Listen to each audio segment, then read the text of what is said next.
1968年查經班成立，由一群九龍塘宣道會會友開始，人數有12至15位，於劉章梅姊妹唐人埠府上舉行，由吳迪末弟兄帶領。1969年租用唐人埠 32B Sparford Lane 地牢作聚會。1970年租用女青年會禮堂作主日崇拜。吳迪末弟兄離職，黃義超牧師義務協助，黃元素牧師任顧問，其後聘請潘士端牧師牧會。1971年向宣道會登記成為三藩市華人宣道會附屬區會。1972年購買4021 California Street 作為堂子聚會，當時借用了10街夾 Cabrillo 嘅一間 Park Presidio Bible Church 作為主日崇拜。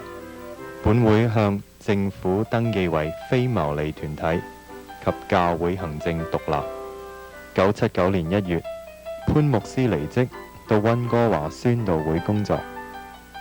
在同年7月，趙志林弟兄就任副主任。喺9月，姚振國牧師接任主任牧師。喺10月，譚淑明姊妹就任本會幹事。喺11月，馬有祖牧師任本會義務宗教教育主任。1981年6月，姚振國牧師離職到泰國工作。喺7月，馬有祖牧師任代理牧師。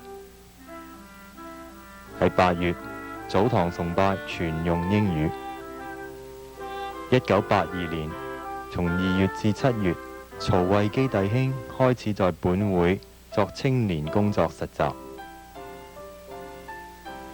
全年受浸新蒲人數達29人，為歷年來最多。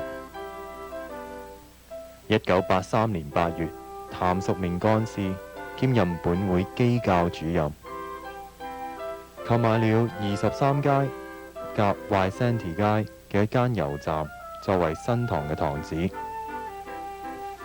1984年，馬有祖牧師任本會主任牧師。1987年，馬有祖牧師離職。喺同年7月，黃家麟牧師接任為本會主任牧師。喺11月7日，本會舉行新堂建築動土禮。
舉行按立牧師典禮，尹本君弟兄正式成為本會牧師。1988年5月22日係本會舉行建堂奠基禮。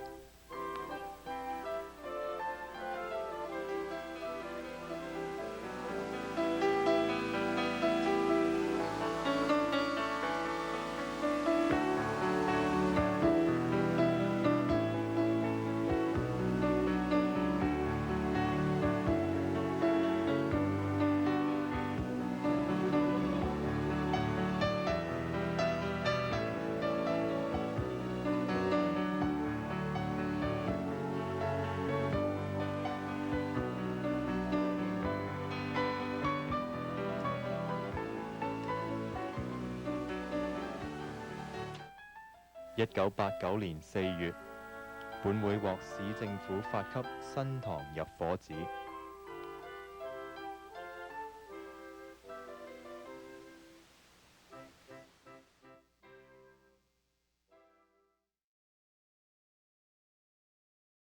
經過歲月嘅沖洗，一代過去，一代興起。雖然換咗角色，神親自導演嘅呢套戲仍然係會上演。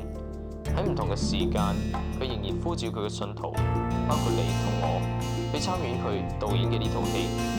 你作為神所揀選嘅信徒，你喺呢個人生舞台上正扮演着點嘅角色呢？